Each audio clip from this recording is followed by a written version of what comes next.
Red Skelton's More Funny Faces, starring Marcel Marceau, and with the Paul Golan Mime Company.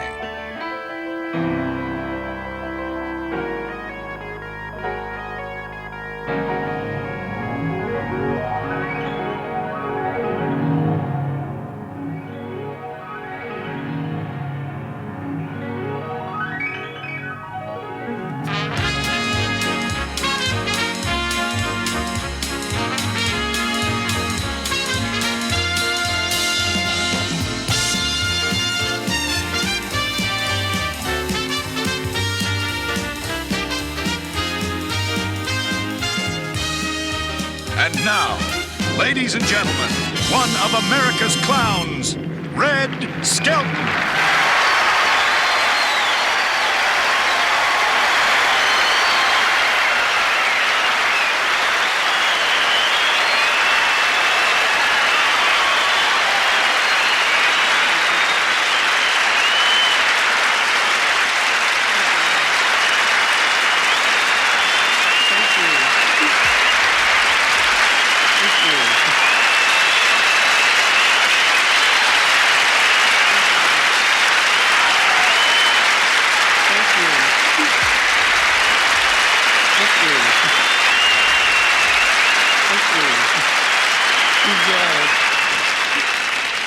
Well, you can't top that. Good night.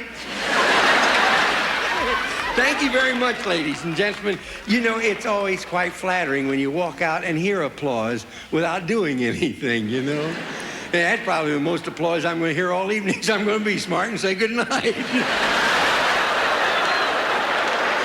Actors are like that. They're always afraid that someone's not going to remember or recognize them.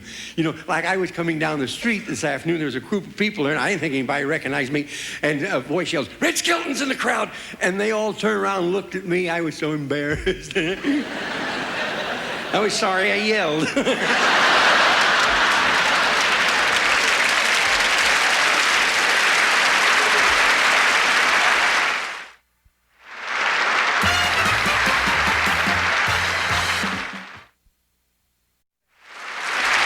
But it's nice to be back in Canada again, and I'm actually here by popular demand. I was here in 1934.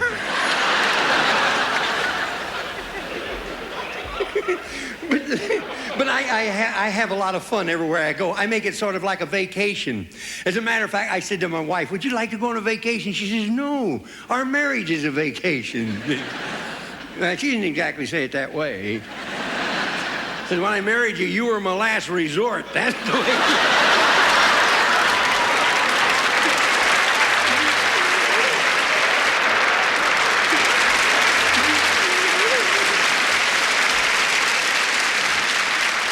Now, I'm not going to do jokes about wives because I will say one thing, though, that my wife is one of the most unusual women you'd ever want to meet. The vicissitudes of life don't seem to bother her, you know. I walk down the street and ladies recognize me, "Red," and they give me a kiss on the cheek, and she never gets jealous, you know. And she raises thoroughbreds and quarter horses, and one stepped on her foot, and she didn't even get mad. So I think somebody like that, you should always be nice and say nice things. But wherever she spits, grass never grows again.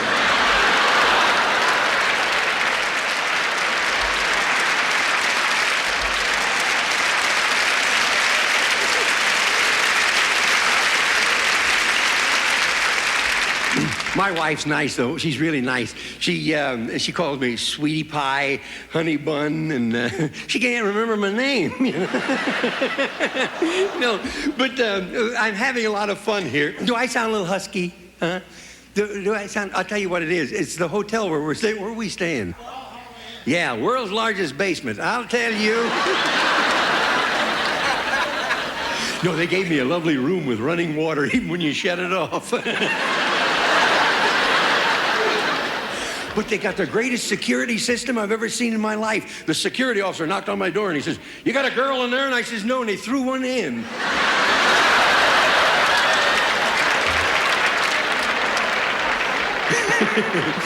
But the reason I get a little husky, the change of climate. I came from the desert up here, see, and last night it was so cold in my room, one twin bed got in with the other one. mean, I'm a 33rd degree Mason, and last night I went down 4 degrees. I couldn't sleep all night long. My teeth are chattering. I finally got up and took them out of the glass. But no, it's a nice hotel. It's a nice hotel. They got a real bellhop over there. This guy's got one leg.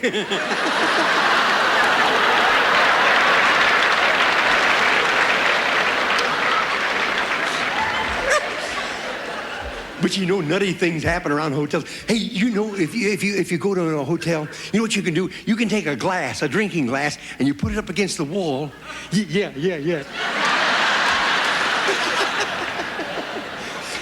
Put it up against the wall, and you can hear everything in the other room. Last night, I'm standing there. What do you think I hear? A guy on the other side with a glass.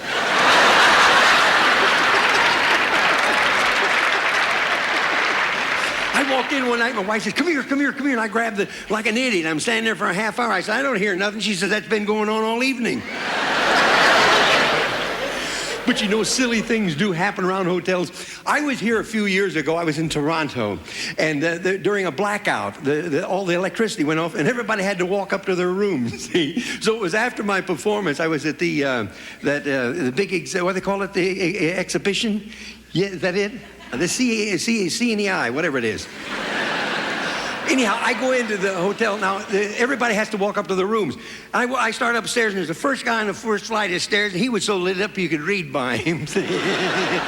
No kidding. You brush against him, you get an alcohol rub. One of those. So I said to him, could I be of some assistance? He says, will you be so kind? He says, I live up on the 3rd floor, but I don't think I'm going to make it, you know. Well, I help him up 3 flights of stairs. I opened the door, and I threw him in, walked downstairs. Here's another guy. He looked worse than the first one, see?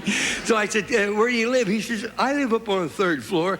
Well, I threw him over my shoulder, and I packed him up 3 flights of stairs. I opened the door, and I throw him in, walked downstairs. Here's another guy, but just as I got him on his feet, he started hollering, help, please, help. The security officer came and said, what's the matter? The guy says, what's the matter? This darn fool's been packing me up 3 flights of stairs and throwing me down the elevator shaft.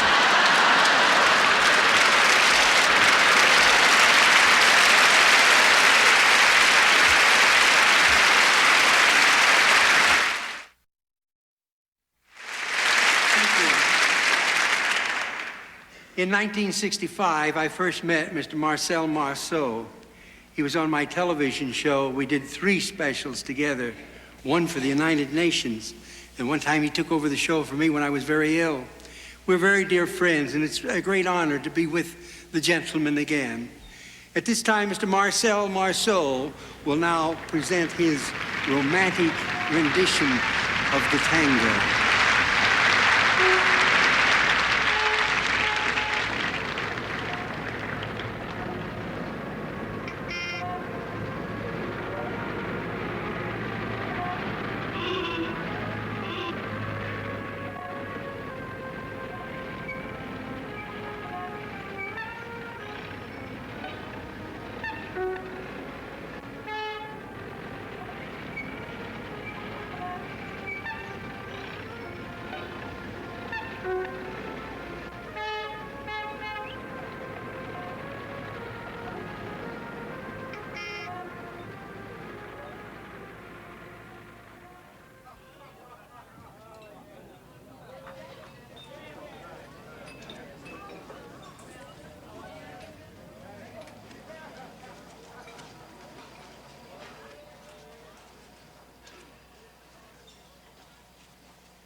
like saying everybody's so nice here. Since I've been in town, they can't seem to do enough for me. They gave me a big car to drive around, a big Rolls Royce. See, my wife says, let me drive that thing. I can stop it on a dime. She did. But the dime was in the little old man's pocket.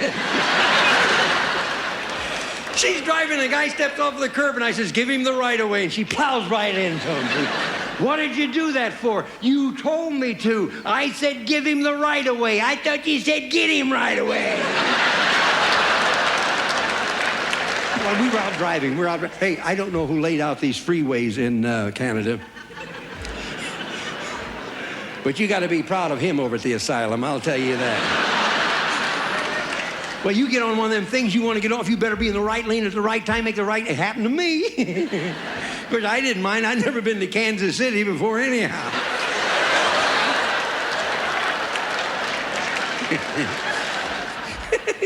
Anyhow, we're driving, see, and we go into this gas station. You know what I can't understand about a gas station? The cash box is out in the open, the office is out in the open, and they lock the restrooms.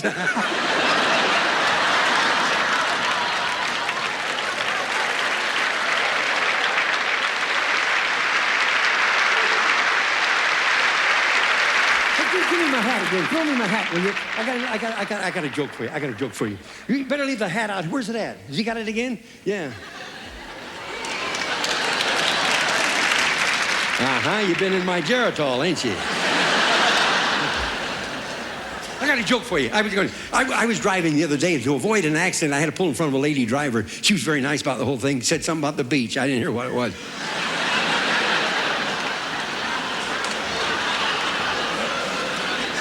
Why, you got a funny beach around here, huh? This dear little lady, she must have been nearsighted. She mistook me for a Spaniard. She called me Sebastian. I heard that. I got a joke for you. If you've heard this, don't stop me, because I'm dying to hear it again. Two highway patrolmen, they're driving, see? One of these officers turned to his buddy and he says, you realize that we've been on duty all day, we haven't given out one ticket? He says, we nabbed the next car that goes by. Now, it's a big Cadillac. They tail this guy, but he stays in the right lane, uses the proper hand signals, the directional lights are perfect, he stays within the maximum speed. So one officer says to his buddy, I've never seen anyone from Canada drive this carefully before. We ought to congratulate that guy. So they pull him over. Says, nothing wrong, sir, nothing wrong, just wanted to congratulate you. 35 years I've been on the highway patrol. I have never seen anyone from Canada drive so carefully. This guy says, when you're crocked, you gotta be careful.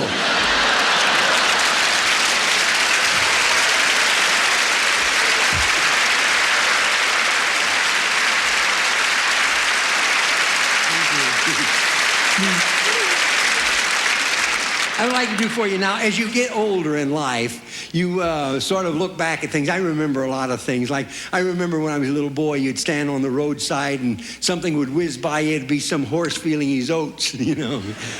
Now you stand on the freeway and something whizzes by you. It's some jackass with too much grass. I heard two Texans talking over in the hotel, and one of them said to the other, he says, I like the way they stand, see? You never know if their thumbs are cold or if they've got gas.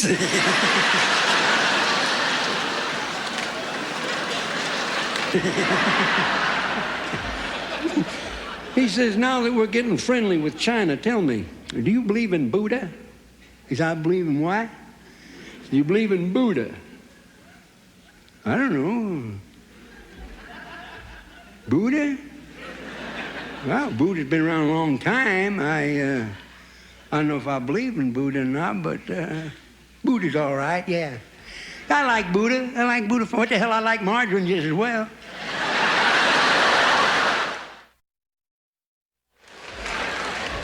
I play a lot of the colleges, and while I was at Muncie, Indiana, at Ball State University, the students got together and they made Clem Cadiddlehopper a doctor of foolology. So at this time, we would like to introduce you now to our friend, Clem Cadiddlehopper.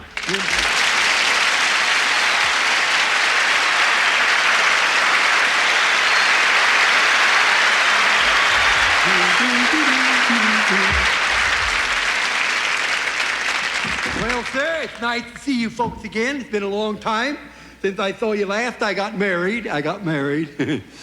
I had a military wedding.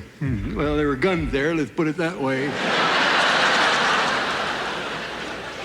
My wife is a lovely lady. She's only 21. Of course, that's 150 for you and me.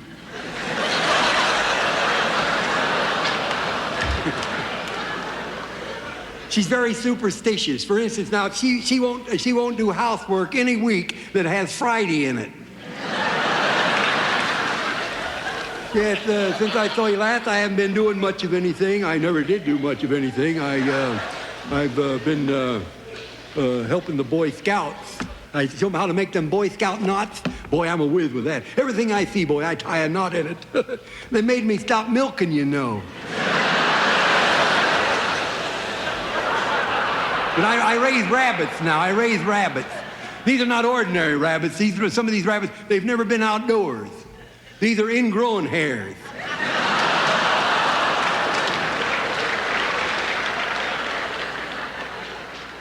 You better start the car. Boy, the way you reacted to that, I'm glad I didn't tell you the one I was going to tell you. But the little rabbit was going to have an operation, but he wouldn't take any anesthetic because he was an ether bunny.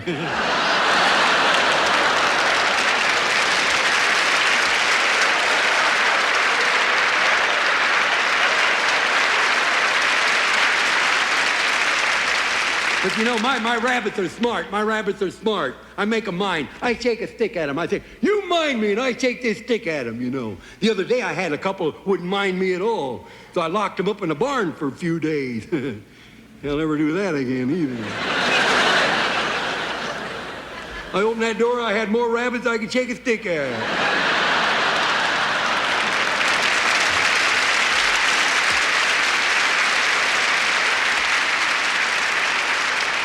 You can shut the motor off. Yeah, the other day, there's a couple of coyotes chased a couple of my rabbits into a haystack. And one rabbit turned to the other and he says, we're going to make a run for it or stay here and outnumber them.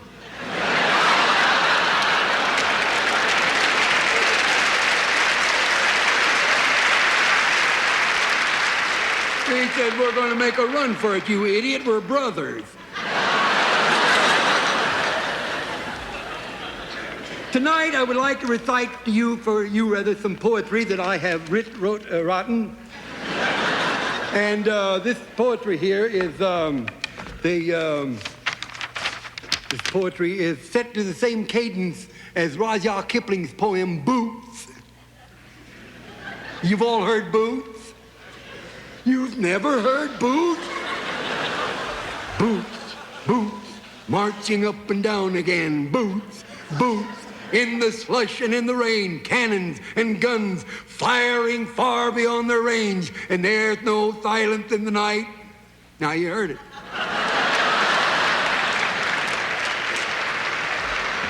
This poem is set to that same cadence, but this is, instead of boots, this is called frogs. Frogs. Oh, by the way, I don't need glasses, but I reached the age where curiosity is greater than vanity.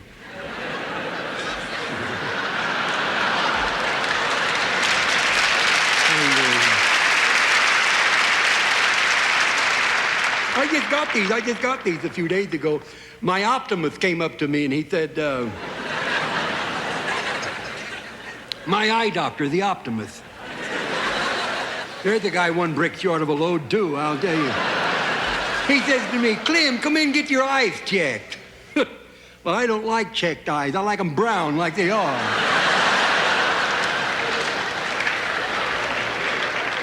I don't know what anybody would want with checked eyes. It's all right if you're a cab driver, I suppose, but I wouldn't care for them myself. This poem is called Frogs, and it's set to the same cadence here. I will,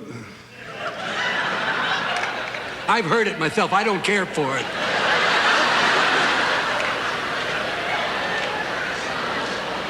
I don't mind reading for you, but I ain't going to suffer, I'll tell you that. This is set to that same cadence. Say, maestro. Is he all rehearsed now? Okay. Frogs, Frogs, frogs, they are everywhere. Frogs, frogs, frogs croaking fill the air. Louder, louder, louder is their blasting blare, and there's no silence in the night.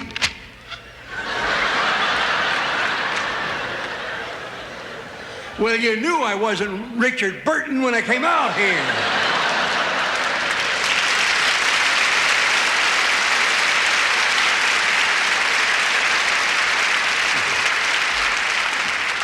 Frogs, frogs. Croaks heard 3 miles away, 5, 6, 7 beyond that, they say. Frog, frog, multiplying more each day, and there's no silence in the night.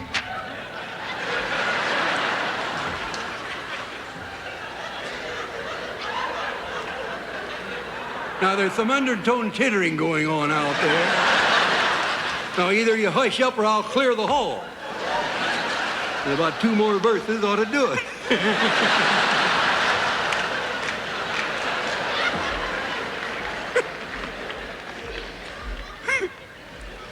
Frogs.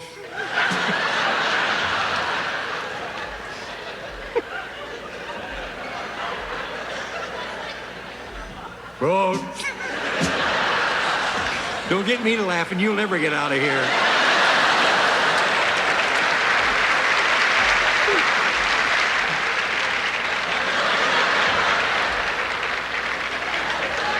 Frogs, frogs, don't try to seek them out. Frogs, frogs, frogs hiding all about. Grab, grab, grab their throats and wring them out, 'cause there's no silence in the night.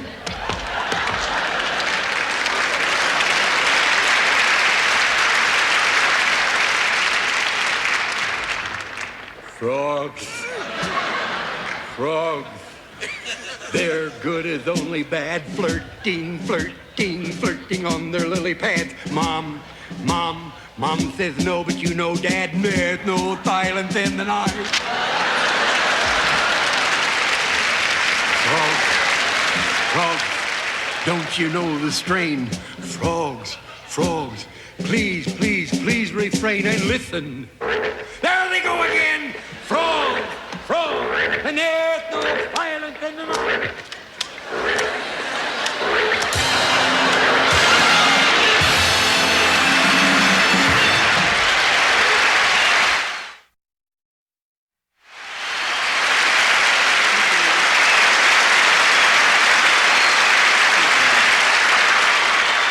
Seems that each day new talent keeps popping up, but they've worked a long time at what they're doing. We now present Canada's finest mime troupe, Paul Golan presenting Traveling.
Now, ladies and gentlemen, Marcel Marceau presents The Lion Tamer.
great actors in the world and the great artists in our profession, I can only name one who is actually internationally known. He's played every country in the world, and people know and they love him. But you know what's kind of sad about the whole thing? Marcel says, well, when I go out on the street and I take off my outfit, nobody recognizes me. So would you like to see Marcel Marceau without his outfit on? Marcel Marceau.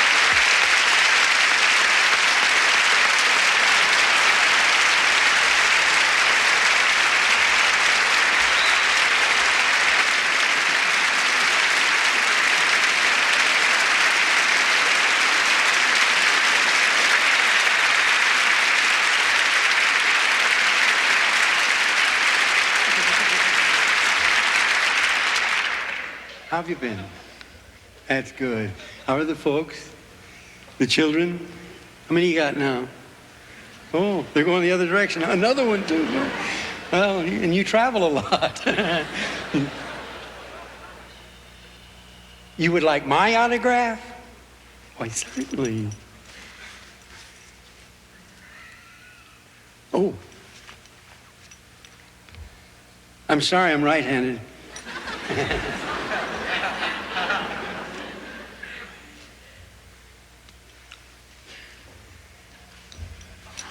No!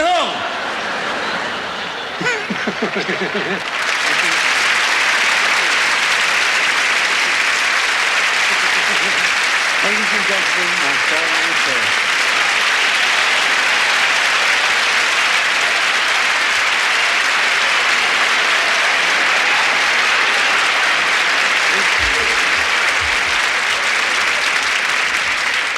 What a wonderful proof that silence is golden. I remember years ago when I played Chase Theater here in Toronto, and I used to do kind of nutty pantomimes and mimes. I do things like breaking an eggshell, and I was the yolk falling out of it. How to carry $1,000, anybody knowing you've got it?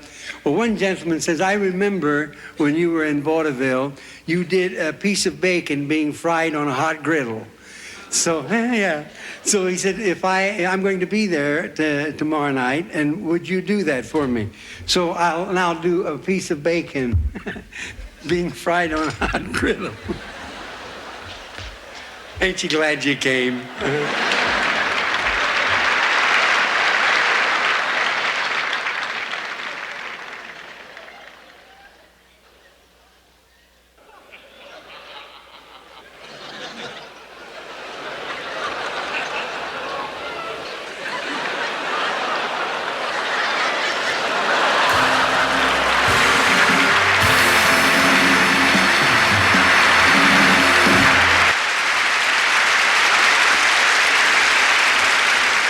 At this time, I would like to do a short pantomime that has to do with the youth and with the aged. And I'm certain that if any of you have ever watched a little old man watching a parade, you can tell exactly what he was thinking about the past, the present, and of the future.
business like with Bip and Marcel Marceau's Bip.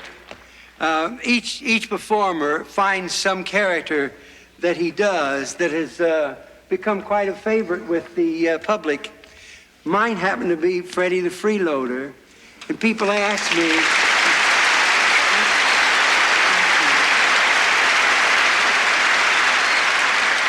they've asked me a lot of times where did you get the idea for Freddie the Freeloader, and who is Freddie the Freeloader really? Well, I guess you might say that Freddie the Freeloader is a little bit of you, a little bit of me, a little bit of all of us, you know.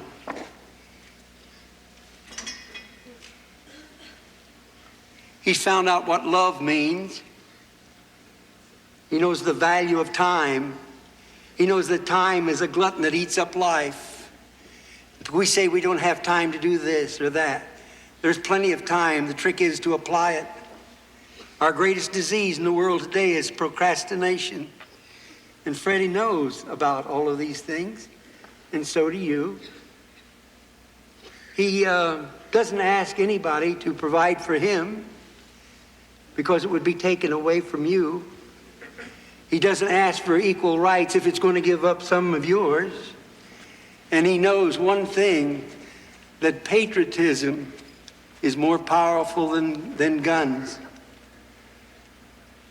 He's nice to everybody because he was taught that man was made in God's image. He's never met God in person, and the next fella just might be him. I would say Freddie is a little bit of all of us.